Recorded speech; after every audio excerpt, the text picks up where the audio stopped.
do you recommend around the same age as it would be a great time to talk with someone like you, like a sports psychologist? Yeah. Is that same age, or would it be younger? I mean, when would be a good time to kind of start having those discussions, with someone Yeah, like I you, think in for your opinion? for my work, I usually say that like it's going to work best when they're kind of like at that 12, 13 or older. Okay.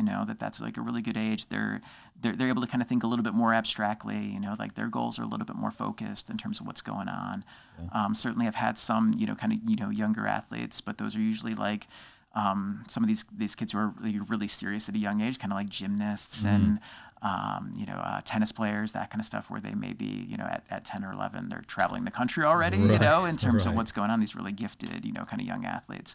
But yeah, normally I usually say like, kind of 12 and up is kind of a good time to kind of work. And I know I do have colleagues who work with younger athletes and are really successful with that. Yep. It's a little bit harder for me. I don't know if it's just a little bit more intellectual or, work with those little guys, sometimes Yeah. it's tough for me, but so that's what I usually think about in terms of targeting that and when that can be helpful. When your colleagues, or you see like Yeah. working with some of the younger players, Yeah. is there, especially the ones that are elite, do you see a lot of burnout with them, and is that like the mental side of talking through that help Yeah. avoid some of that burnout? Have Yeah, you seen I that? think so. And I think sometimes too, like I'm able to have some of those conversations about like, all right, do we really need to say yes to this extra tournament, extra season, right? Do we Right. need to kind of have some time where they can just kind of be a kid and Mhm. you guys have time as a family, and instead of just like, this sport, going weekend to weekend, completely, taking things over. And I Yeah. think sometimes that's a relief for some of my parents to be like, oh, all right, well, and then they've got the line, well, like Dr. Cypher said, like we have mandatory 1 month off from our sport, and that's the way it Yeah. goes. So we have to say no Yeah. because they can blame it on me, Is right? is and And so I think is that important? You recommend having, is from a mental side, is it important to Yeah. have a break? Yeah, absolutely. I think it is. It is, really key to just kind of have that break from, from that sport, be able to kind of get away from it, have time as a family, that, a vacation that has nothing to do with, Mhm.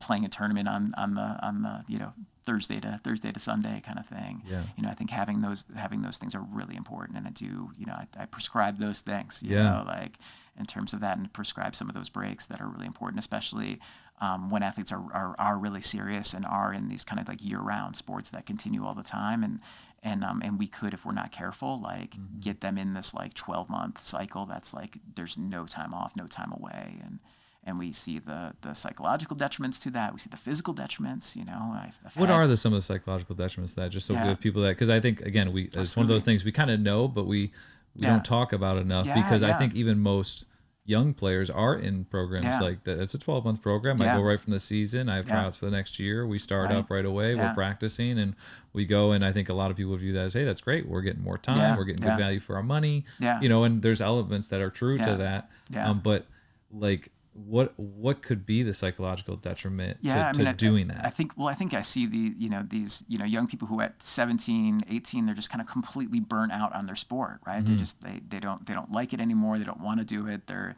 stuck. And then they're cutting that off. And then it's kind of like, okay, well, now what? Now what? There isn't another sport for me to kind of go to at this point. I don't Right. know. Everything I did in terms of working out was around that. I don't necessarily have like healthy behaviors, exercise for life, right? Right. Like, those kind of things. So they kind of lose this outlet that was really good for them.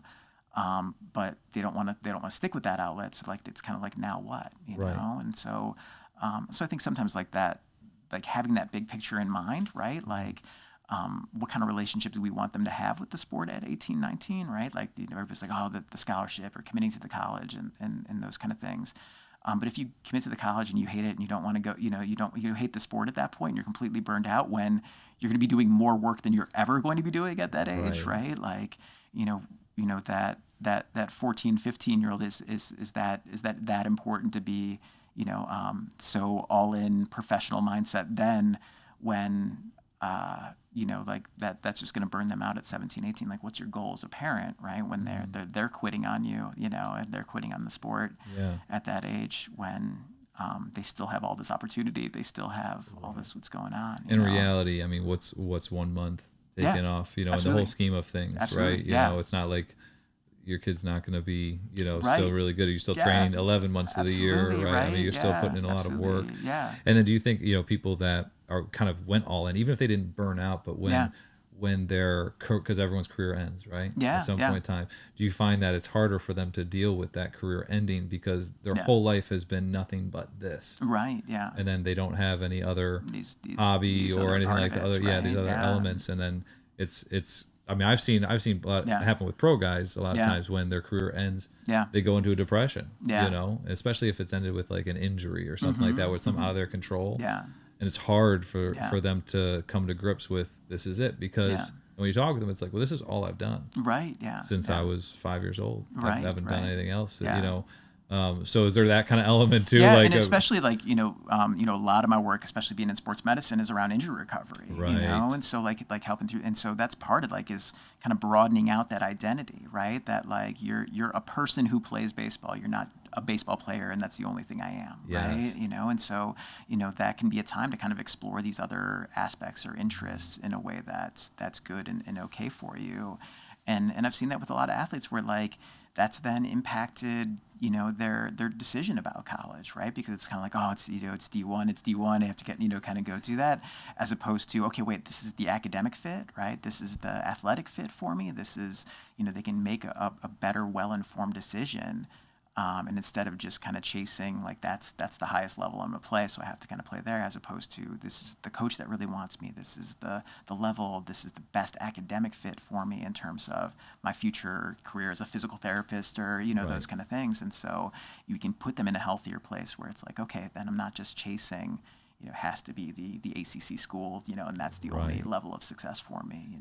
So outside of a break, taking some sort of break, Yeah. but it sounds like you'd also recommend, like if it's even if whether it be maybe multiple sports, because a Yeah. multiple sport could also Yeah. create that break, It does, or yeah. another hobby, maybe it's music, something totally Right, outside yeah. of sport. Would you like do you think every kid should have something Yeah. like that's outside of, even if they have a primary sport? Right. Do you think that's I think beneficial? having like some of these other interests that are outside of that, Yeah. and that that can be kind of creative, that can be more academic, that can be in terms of future career, those kind of things. Like having that is really important to kind of have this.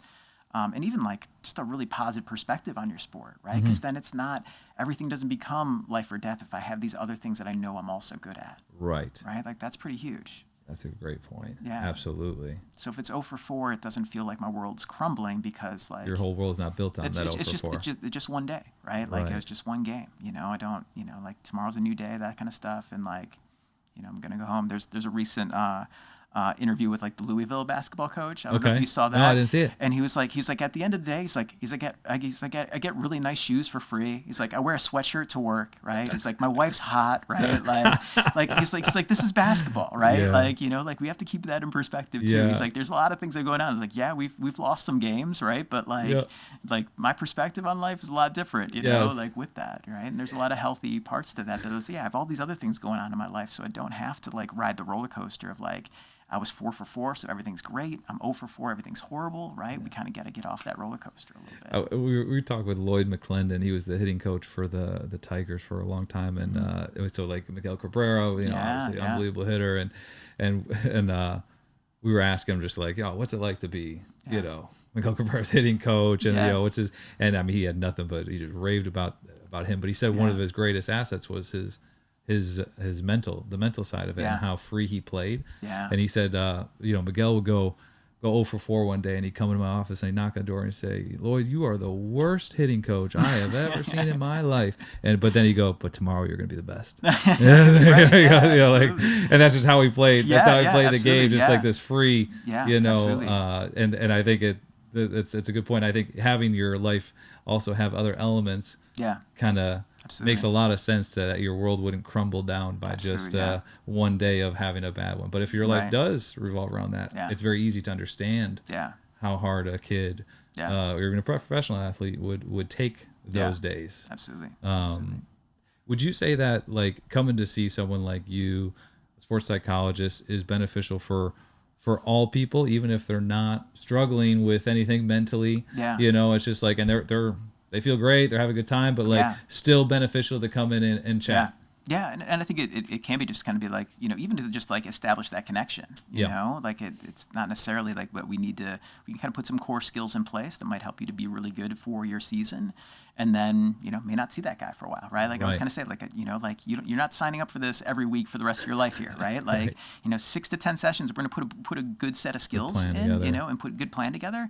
And then, if it gets to be big moments, big showcases, you want to check back in and refresh, or, big opportunities, that kind of stuff. And there was, another video I saw recently. So it was, Max Brown, who was like a 5-star quarterback athlete. And he really struggled in college. Like he was at USC and then kind of ended up bouncing around a lot. And he was saying, he's like, if you have a really talented, athletically talented kid, he's like, you should get them to a sports psychologist when they're 14. He's like, when they're, when they're 14, when they're 15, he's like, when nothing is going wrong. He's like, because then when the challenges come, and those challenges are going to come, right? Like now it's not a thing. Right now, it's not like, okay, something's wrong with you, so we need to go see this guy. It's like you already know Dr. Cypher. You already know, you already know your sports psych. He's there for you, So if you just kind of establish that connection, he's like, it doesn't have, it could be 2 sessions, right? And just kind of get to know that person, find a person that's good for you, and then, if they're just kind of on the back bench of your team right now. That's fine, you know, and I'm a big believer in that. It's just like, get that connection out. If and if we build that connection and we're good for now, right? Just kind of like, have that check in, and then, if and when the challenges pop up, then, we can kind of check in and do more intense work then if we need to. If you enjoyed that clip and you want to watch another one, click right here. And if you want to watch the full podcast, click right here. And don't forget to like and subscribe if you find this content valuable.